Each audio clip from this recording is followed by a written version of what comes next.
The views expressed on the Nova Society are those of the panelists and guests and do not necessarily reflect the views or opinions of the Phoenix Research Institute or any institution which any panel member is associated. Welcome back to the Nova Society, a space where dialogue deepens understanding and civic responsibility comes to life.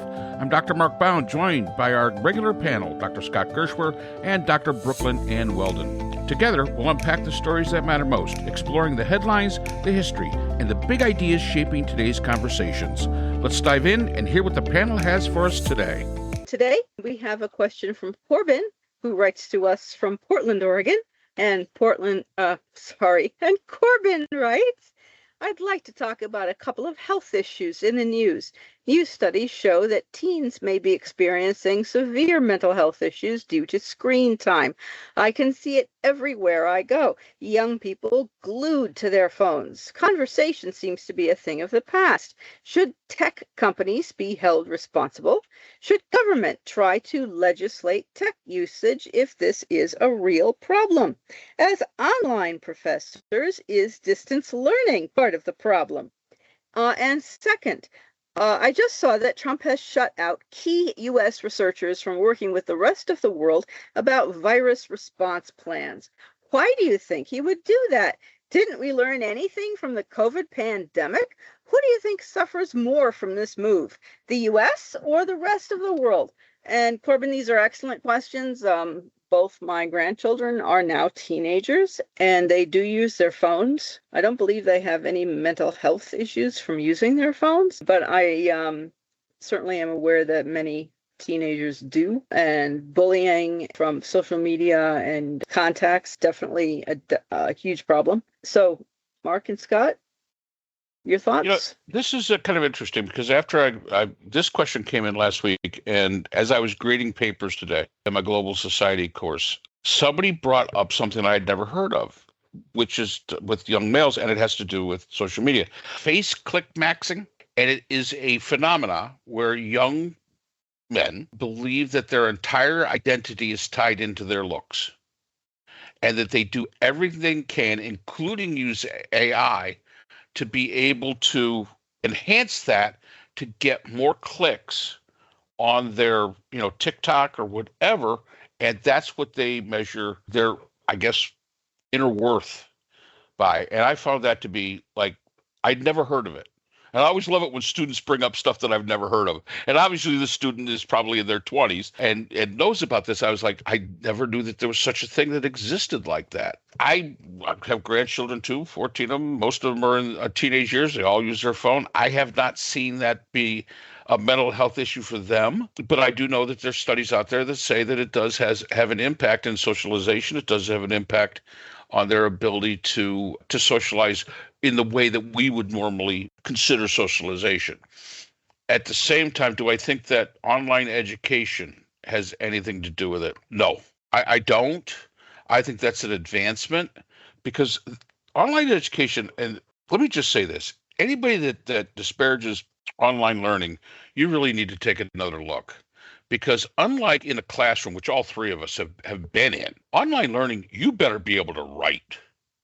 And if you can't write, you ain't making it. Now, you could fake your way through in a brick and mortar school. You can fake your way through that.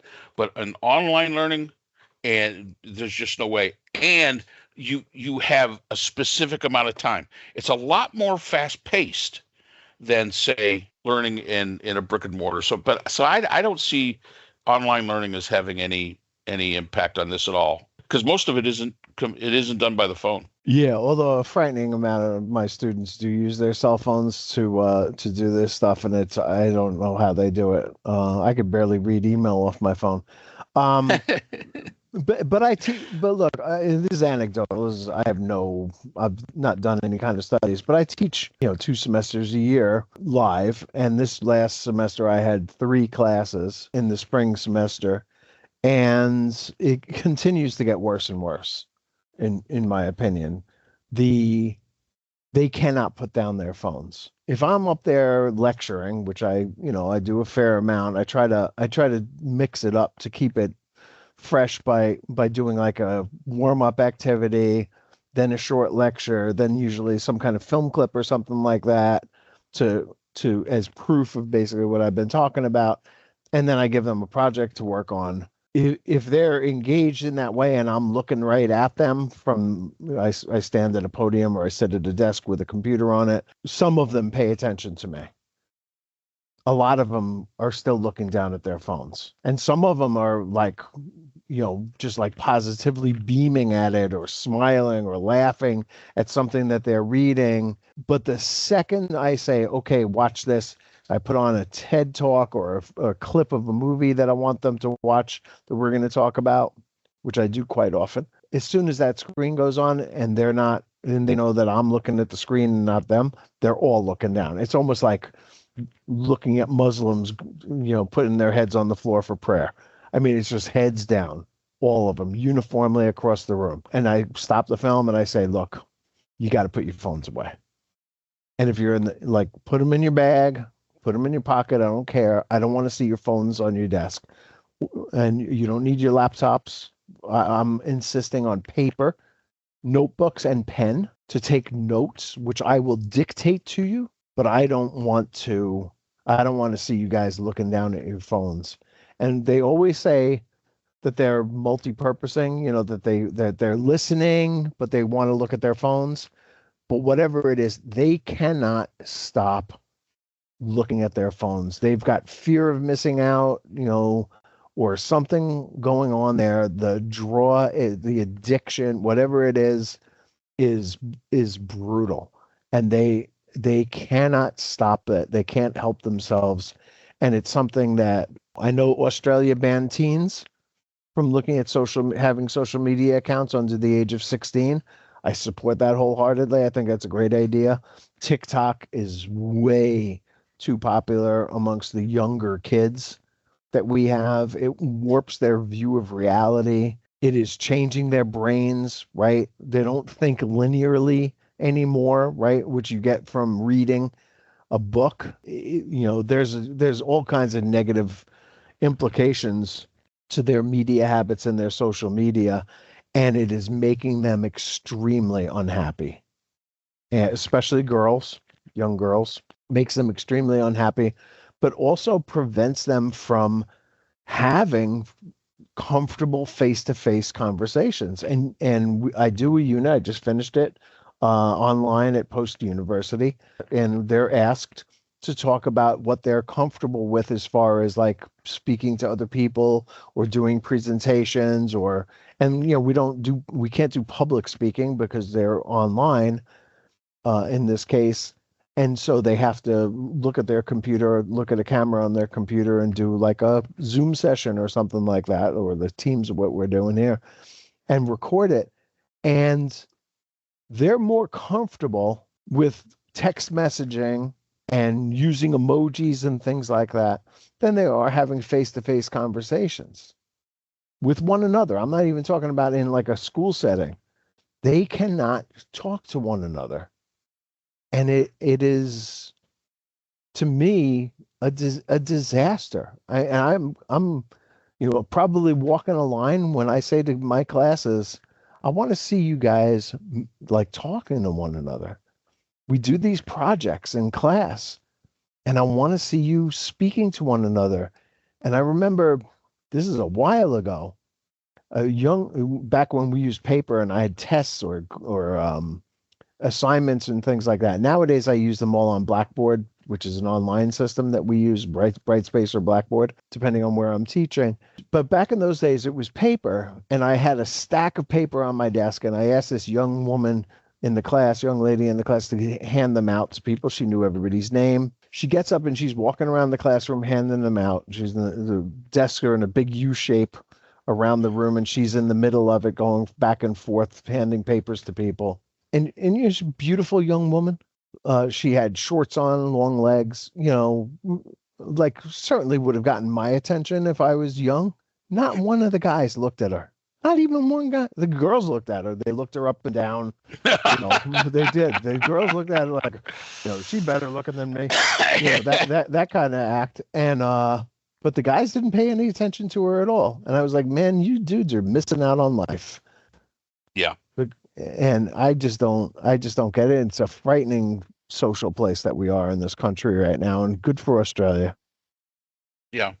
Yeah. Banning it. It is really amazing how, I mean, granted, when we were growing up and we're in our 60s, when TV, when there was more than three channels and more things to watch, yeah, I mean, my parents would say, get out from in front of the TV and go out and play. So every generation has its thing that it gets, hooked into. My kids, when they were growing up, it was the computer age. I mean, you had personal computers there, and there was, computer games and things like that. But again, we'd say, hey, you only get a couple hours onto it, and then go out and do something. Get out of the house, blow the stink off of you, and they would go out. Today, that now they've got it in their hand, and it goes everywhere with them. Back when my kids were on the computer, the only place you had the computer was at the house, and that was it. I mean, they couldn't just like take it with them. Because remember those big monitors we had that weighed like 1,000 pounds? They couldn't do that. But now today, they've got it at their hand. And it goes everywhere with them. And they have plans that give them unlimited data. And so, yeah, it's a serious issue. And again, I could see where not only, does it harm a student's or a young person's, identity. There's cyberbullying out there. That's very prevalent, and I really do. There's not an etiquette. They, in my mind, become very susceptible to disinformation. I think they're far more susceptible to disinformation than our generation is. Although sometimes I look at our generation of the MAGAs and I say, well, maybe not. I think they've lost some of their ability to critically and analytically think. I think if that face on the phone isn't telling them what to think, I think they have a problem. Now, is that a mental health issue? Could very well be. Not a psychiatrist, not a psychologist, but yeah, that absolutely could very well be. I think the mental health aspects of it is largely in terms of anxiety. I agree. And again, it's like comparing yourself to other people. This last semester, there was a young woman in my class who basically had the face of an angel. I mean, she's 18 years old. She's absolutely just adorable. And the kind that grandmothers want to pinch the cheeks of, that kind of face. Yeah. And she told me that she was bullied as in high school. And I said, really? Like somebody would bully you? And I just couldn't believe it. But she said it was all online. It just like the anxiety, like for young people who are smart and good looking and all that, have their lives ahead of them, to just be suffering so much from anxiety is just sad. And to see it all the time. I mean, I get the accommodation notices from the accommodation office. It is unfathomable to me that they suffer the way that they suffer. And I say to them all the time, if you could feel better about yourself and lose that anxiety, all you have to do is throw away your phone. Would you do it? And they will not. They cannot. They can't do it. No. So the phone, when did phones become popular? It was like 2006, 7, something like that? Yeah. iPhone came out in what, 2009, I think? Yeah. Oh, okay. Before that, it was the BlackBerry. But the BlackBerry didn't have. Yeah, but I liked my BlackBerry. Leave it alone. That was a work tool. That wasn't like a social thing. Absolutely. I mean, you could text and things like that. Absolutely. But yeah, it wasn't the iPhone. And, it's like for my courses, I always have a thing where they can actually schedule time with me for questions and all. And I had one recently schedule some time with me, and they were very reluctant to do it because it's a face-to-face conversation on Teams. And this young lady came on, and she started crying because she didn't know how to talk to me. It was the most amazing. I said, "What? Why are you getting so upset?" And she goes, "I'm just flustered because I'm talking to you." And I was like, listen, first of all, in my classes, we don't panic. Nobody panics in my classes. That's just the way it is." And this poor young lady, for like the first 5 minutes, I had to basically calm her down and say, "Listen, that's what this is all about. This is what I'm here for. you know, and she was apologizing because she scheduled the time at 8 a.m. in the morning. And I've said, see, I got my coffee, I got my breakfast sandwich. Don't worry about me. Everything's perfectly fine. And they just get so uncomfortable because now there's going to be an interaction. And then when there was the interaction, and I've corresponded with this young lady in emails about questions, but some of the questions, it got a little, there was like one question, and then of course there's another question, I said, listen, just schedule some time with me, and we could get all of this squared around, and you'll be right where you need to be. And this poor young lady was in a panic, and it was all because it wasn't by email or by texting that she was talking to me. It was face to face, even though it was an electronic medium. And I felt so bad for her. I mean, I really did. I was like, it's okay. It really is all right. So you're a scary dude, though. I get a little nervous before I come on this. Oh man, there you go. That ceiling fan over your head looks like a halo. Ceiling fans, yes. I was watching a comedy routine about that, about people getting knocked out by ceiling fans. I can't remember which one it was. And I was like, yeah, okay, fine. All right. So what was the second part of the question? Well, I was still going to make ahead. one comment about online education.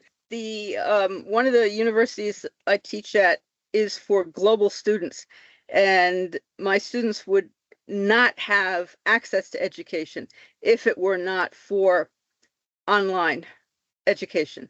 And my having taught English as a second language to students who are located globally as well, which I love doing. I love engaging with global students and learning about having them talk to me about their cultures and what they're doing and their lives, and hearing all kinds of interesting things. And it's fascinating. So without the internet and without online education, none of that would be possible. I don't see how the tech companies can be held responsible. I don't know if it's like the Brown and Williamson, a cigarette where they knew they were putting chemicals into, cancer-causing chemicals, and they denied it. I don't know. What do you think, Mark? I do. Yeah, I think that. I think that tech companies know what's going on with young people, especially with social media and all that, and their algorithms are geared towards making people, reinforcing whatever it is that somebody believes or wants to believe or wants to see, and a lot of times for people that can cause issues for them, and that they know what they're doing. And I'll say this: I don't know if they should be sued. I don't know. No, in Europe, where I worked in Europe, and they have data protection laws. And they're probably regulating social media, and they're probably regulating AI to a greater degree than we are, because they don't have a Congress that is sucking at the teat of tech company money the way we do. And we're not going to get decent laws for privacy here because the corporations are against it. They want to use that against us, and they will pay for the Congress people that they need to have free access to as much of our data as they can get their hands on, and tell us whatever they want to tell us and not have anything blocking their way. The same thing will be true of AI, and certainly social media. And so I firmly believe that these tech companies know exactly what they're doing to people, but there's nobody going to stop it, because there's not going to be any regulation the way that they have in the EU, and there should be. Yeah, I agree with that. The fact is that they're going to take advantage of it. That's all there is to it. But let's put a little bit of responsibility back on the user. So that leaves a bit up to the parents, to monitor their minor children. Yeah, and you know what? People out there, parenting is tough. Oh, yeah. I mean, if you think being a parent's easy, it's not. You're not always popular. You don't always make the right decisions, but it's tough. That's when you start adulting, really, really adulting. And so I see so many parents relegating that responsibility, basically saying, letting letting YouTube babysit for them. And to me, it's a shame. But I do think we have to put a little bit back to the users, and with the younger users, yeah, put it back to the parents. Get in there and be unpopular a little bit. It's kind of the way it works. Get over it. Yeah.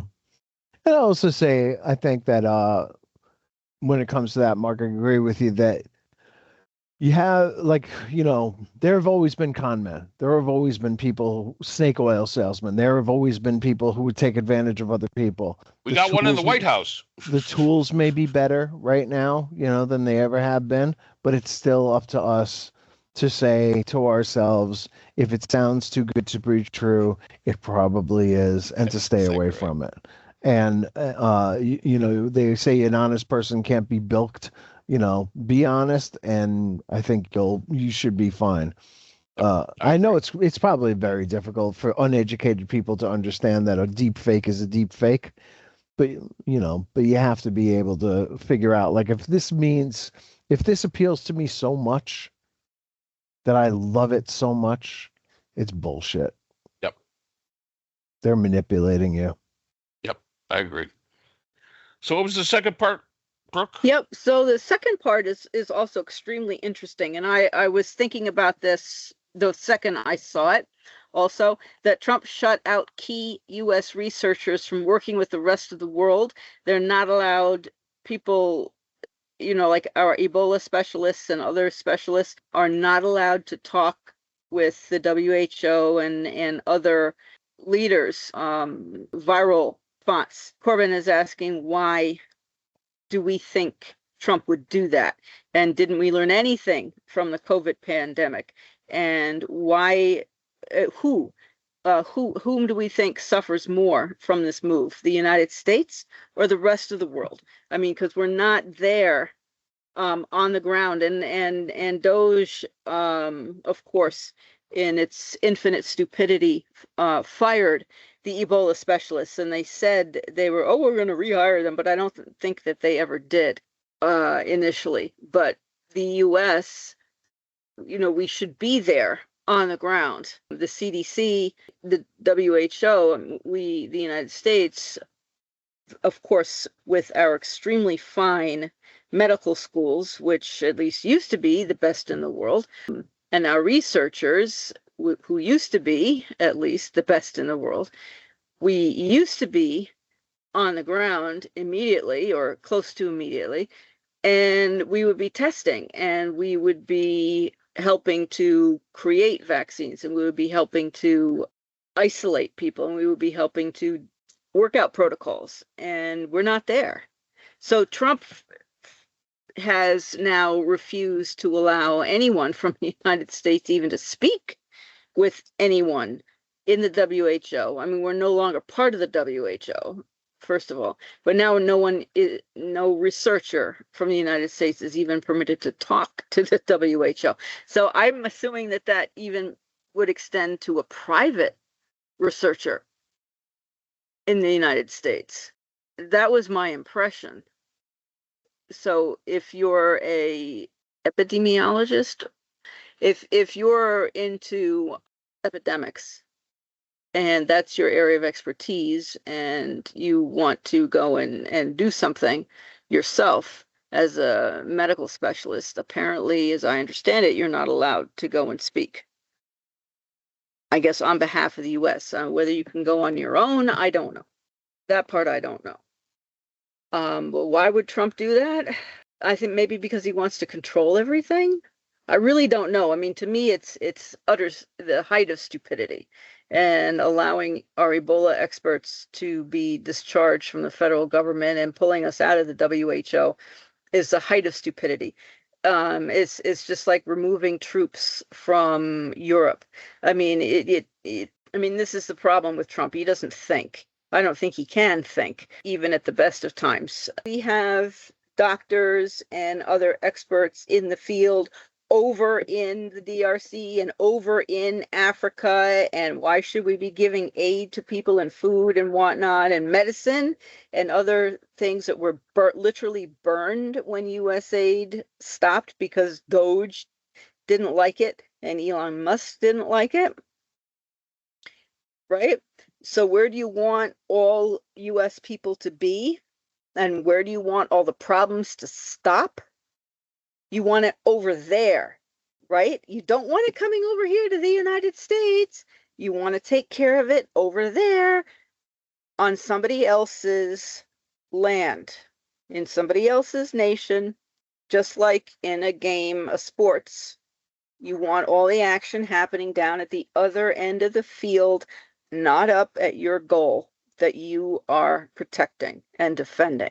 So the best way to defend the United States, the homeland of the United States, is to have all the action happening in other countries, which means the United States' representatives and doctors and US aid and food and medicine and everything else, US military bases, needs to be out and away and elsewhere in the world. And I don't understand how Trump can't understand it. That is not that difficult a concept. But for some reason, he and his idiot administration, they do not understand what defense looks like, or defense. They don't understand what that looks like from a force projection perspective. Yeah. And it's not that hard. Well, I will say this. There's an article in the Wall Street Journal today about that we're setting up a camp for Ebola in Kenya. And there is no Ebola outbreak in Kenya. And Kenya is like, why are you putting that here? And the reason is to quarantine Americans who are being exposed to Ebola, possibly in the Congo and other places, to be able to go to Kenya and get treatment there and be quarantined there before coming back to the United States. And this is part and parcel of what you're talking about, I guess, Brooke, because, he obviously he's using another country to quarantine in. He's trying to keep it away from us. He was very, if you remember, very critical of Obama for bringing people with bringing a person with Ebola back here for treatment, and was like, if there's going to be an outbreak, it's on Obama. And then of course he had COVID, which he completely botched. But this is a measure that he is taking. It seems to me that like the cuts to US aid have really hurt our ability to project good health around the world as we used to do, and it's not very helpful. So let's call it a mixed bag. He is trying something. I don't know why he's picking on Kenya, but whatever. I guess it's better than having them come here. I suppose. I don't know. If they're getting treatment there, that's fine. Ebola is if you can keep the person alive and hydrated, and you have good PPE. I mean, you need to have really good PPE. You cannot allow the Ebola is not, as I understand it, this is not like COVID. You are not contagious before the symptoms start. You have to not allow any blood or fluid exchange whatsoever. So bringing a person here, as long as you know the person is infected and as long as you have contact tracing, every person that individual has been around, that's really critical. And that absolutely has to be done. Yeah, and I remember the bubble that Obama had the woman in, even on the airplane, very isolated. Yes, but that was Zaire, and that is huge. Sorry for interrupting you. That one is hugely contagious. This one is not as bad. It's like 30%, I believe, death rate, which is not the greatest, but you have to keep the person hydrated. You have to keep the body. Apparently, it is possible to survive the virus if you can keep the person alive and hydrated enough, so that the body's immune system has time to work. Yeah, So, well, go on. let me However- just say this. Nobody Yeah. on the podcast here, just to our listeners, is a medical doctor. Therefore, whatever medical information you glean from here, take with a grain of salt. We are not experts in contagious diseases in any way, and the information we get comes from other sources. My comment about this is actually more of a question about the politics of this. And the fact is, why did Trump do this? Because he's an idiot. Who may be behind this? RFK Jr. and Dr. Oz. This is what you get when you get an idiot and somebody that was pretty much a failed doctor on TV as the people giving you advice as far as health is concerned. Once again, neither of these two guys are experts in contagious diseases. Who will this hurt more? I think, as Scott says, I think it's a mixed bag. I think it's going to hurt us a lot if we did not learn anything during COVID. And obviously we did not, as we should have. The idea of cooperation, when we're talking about global medicine, yes, the United States has some absolutely wonderful universities, great researchers, but so does everywhere else. It's not something that's just here. I mean, the French, the Germans, the Italians, they all have them. So, let's get off our high horse onto that one and say, you know what? If we could get all these people cooperating together, wow. You're increasing the brain trust? Wow. Why would you not want to do that? And once again, this is another case of maybe Brooks right in the sense of Trump trying to keep control over everything, but it's just another thing of, America first, America alone. And sorry, America, if it hasn't shown anything, that ain't working real well for us.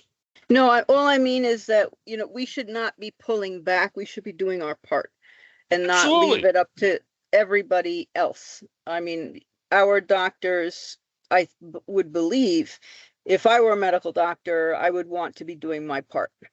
I would not want to be just sitting on my hands doing nothing. If I were an infectious disease doctor, and I don't think that putting anything in Kenya is fair to the Kenyans. That is absolutely inappropriate. Where would it go? I mean, people who, there's one American doctor who was infected. Where that person's gone, I'm not sure. But no, you can't just take it for another person's country and say, oh, we're going to put it here. No, any American who's infected needs to come back here. And that's what PPE and isolation and, look, the government is buying up all these buildings to house immigrants in, and the buildings aren't, the buildings aren't prepared for that. They're spending, hundreds of millions on that. We've got many rural hospitals closing. So they've got hospitals, right? We've got empty rural hospitals that have closed. They can take one of those and make an isolation unit out of it. They have money for a war. They've got money for $1 billion for this idiotic arch. Now, that Trump arch or whatever, that's ruining the view from the Arlington Cemetery. They can purchase a rural hospital and make it into an isolation for Ebola, Americans with Ebola. Why not? I don't think that there are that many Americans in the DRC anyway. I know of only one who's been infected. And no, it's been a long time since I have studied Ebola. I was looking at Ebola Zaire, in 2014, was it? When there was the last huge outbreak during the Obama presidency. I knew of Ebola, but I didn't know what it was exactly. And so I was studying what it was, and learned all kinds of interesting things about it, and that they had infected monkeys in Reston, Virginia, who were infected with Ebola. So that was exciting to learn about. But anyway, yeah, no, I don't claim to know that much. I wish I knew more. I'm dredging up what I can remember and what I've heard now. But there's no reason to put a tent for any kind of anything in Kenya. That's just ridiculous. So yeah, just Trump is doing whatever he feels like doing as usual. And Congress isn't doing anything as usual. And RFK Jr. is Snake handle. compromised as usual. And Dr. Oz, I don't know what's wrong with him, but yeah, well, people voted in someone who is unfit, and this is what we get. And So- on that happy note. Yep. And that's all the time we have for today's episode. The Nova Society is a production of Nova Society Media, a division of the Phoenix Research Institute. We want to thank our production partners, Buzzsprout, who hosts the Nova Society, Audacity, our editing team, Apple Podcasts, the largest source of podcast and music online, Spotify, the most popular platform for the Nova Society, and iHeartRadio, your destination for all things music and podcasting. The Nova Society is available on all of these and other quality platforms listed in our description. And most importantly, we want to thank you, our listeners. Without your support, the Nova Society could not be possible. If you haven't already, please consider subscribing on the platform of your choice. It's easy, it's free, and helps our channel grow. For questions or comments, you can reach us at nova.society.podcast@gmail.com. So on behalf of Dr. Brooklyn Ann Weldon, Dr. Scott Gershworth, and all of our production partners here at the Nova Society, I'm Dr. Mark Bound. Remember, the true power of society is knowledge. Thank you for listening, and we hope to see you again next time. We'd like to thank our sponsor for this episode, the Phoenix Research Group, an independent research consortium dedicated to providing solutions to social and political issues for NGOs and international government agencies. Through multidisciplinary, nonpartisan, and unbiased research, the Phoenix Research Group advances understanding and practical strategies for complex challenges. The Phoenix Research Group is a division of the Phoenix Research Institute, the producer of the Nova Society podcast.